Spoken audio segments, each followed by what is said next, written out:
Bonjour et bienvenue sur notre chaîne, j'espère que vous allez bien. Je vais très bien, merci. Aujourd'hui, nous allons parler du complexe d'infériorité de la race noire. Il y a eu des experts, psychologues bien sûr, qui ont eu à faire des recherches sur les effets du racisme sur la race noire. Ils ont pris des enfants âgés de 3 à 5 ans, des enfants qui parlaient bien sûr, pour faire l'expérience avec eux. Ils ont présenté à ces enfants deux poupées. À chaque enfant, ils les ont présenté deux poupées. C'était des filles, ces enfants-là. Ils ont demandé à ces filles de leur répondre. Ils posaient des questions et ces enfants répondaient. Ils ont demandé à ces filles laquelle de ces poupées est la plus laide. Toutes ces filles répondaient que c'était la poupée noire, bien sûr. Laquelle était la plus belle, la poupée blanche. Laquelle de ces poupées était méchante? Ils ont dit la poupée noire. Laquelle de ces poupées n'était pas intelligente du tout? Elles ont toutes répondu la poupée noire. Et puis on les a demandé par la suite à laquelle de ces poupées vous ressemblez ou je ressemble. Et toutes ont montré la poupée noire. Cela veut dire quoi? Que je suis noire, je ne suis pas bête, je suis la plus moche, je suis la moins intelligente, je suis la moins belle. En fait, c'est un message au fait que leur inconscient voyait, enfin, qu'elles se rendent compte qu'elles s'insultaient elles-mêmes. Vous voyez, ce sont ces choses qui grandissent et font de nous ce que nous devenons à l'avenir.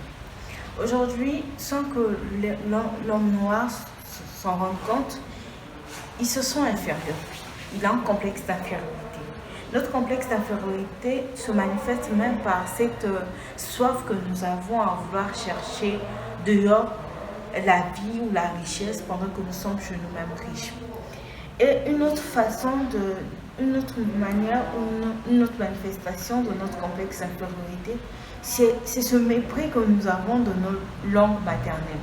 C'est très bizarre, c'est fréquent en Afrique, des Africains, des Noirs qui ont ce mépris-là d'apprendre leur langue. C'est comme si ils en avaient honte.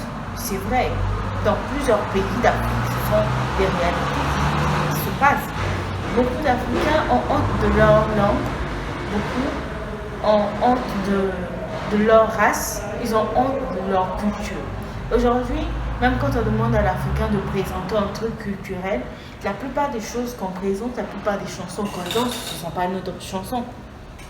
Quand on demande de présenter notre culture, la façon qu'on s'habille, c'est pas notre culture. Aujourd'hui, les gens leur demandent de présenter leur culture, ils portent un jean, ils portent ci, et puis se mettent à danser comme s'ils étaient des fous. Non, notre culture, c'est le pan, ce sont des raffias. Quand on nous demande de présenter notre culture, je crois que c'est la première chose qu'on devrait présenter. Mais on en a honte. Et en dehors de ça, quand on nous demande de présenter notre culture, on voit aussi nos cheveux. Aujourd'hui, il y a très peu de femmes africaines qui sont fières de leurs cheveux, que ce soit crépus, que ce soit court, que ce soit long, ce sont nos cheveux.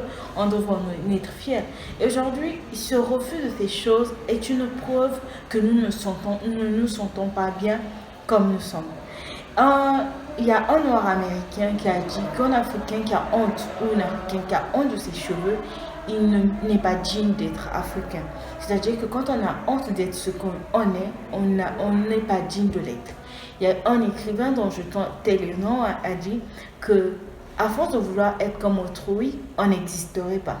Si nous tous Africains que nous sommes, nous cherchons à ressembler aux Occidentaux européens, l'Afrique n'existerait pas. Tous les Africains sortent de leur pays pour chercher la vie ailleurs. Mais on oublie que notre terre est notre plus grande richesse. Aujourd'hui, tous les pays africains condamnent le gouvernement pour dire non, c'est la faute du gouvernement. Mais qui a pris l'initiative, qui s'est levé pour arranger les choses et on l'a rejeté? Qui a posé, qui a posé les points sur le i et puis on a effacé? Les gens parlent, les gens se plaignent, mais personne ne prend l'initiative, personne ne parle, personne ne ose dire ce qui est vrai. Aujourd'hui, ces premières personnes qui se plaignent quand ils sortent de l'Afrique, ils reviennent riches, ils sont les premiers à tourner le dos à l'Afrique.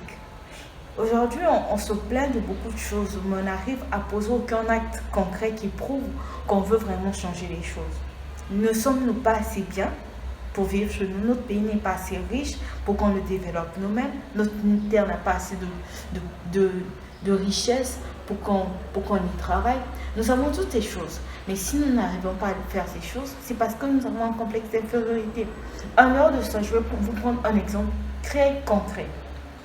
Regardez par exemple dans nos hôpitaux, dans nos sociétés, lesquels gouvernent nos propres sociétés, les hôpitaux de nos pays, ce sont les étrangers. Est-ce que l'homme noir n'est pas assez intelligent pour gouverner un hôpital, pour être directeur général d'un hôpital? Si, mais pourquoi? Mais parce qu'on a l'impression que ce qui est fait par la race blanche est meilleur que ce qui est fait par l'homme noir. La preuve en est, vous-même qui me suivez, si on vous demandait de partir vers un médecin noir ou un médecin blanc, votre frère ou un étranger, votre première pensée serait de partir vers l'étranger parce que vous allez vous dire que l'étranger a plus de capacités. Mais vous allez oublier que l'étranger et votre frère ont étudié dans la même école et ils ont donc appris les mêmes choses. Mais ce qui va vous guider en réalité, ce n'est pas le fait que vous sachiez que les deux sont les médecins. C'est le fait que la peau va plus vous attirer. Tout ça vient de votre façon de penser, ça vient de votre mentalité. C'est parce qu'on a l'impression que notre frère ne peut pas. L'homme noir n'est pas capable. Aujourd'hui, on présente plus nos projets. Quand on a envie de faire des affaires, on fait plus appel aux gens qui sont de race blanche. Mais on se dit que non, c'est juste parce qu'on n'est pas raciste. Non, c'est pas qu'on n'est pas raciste.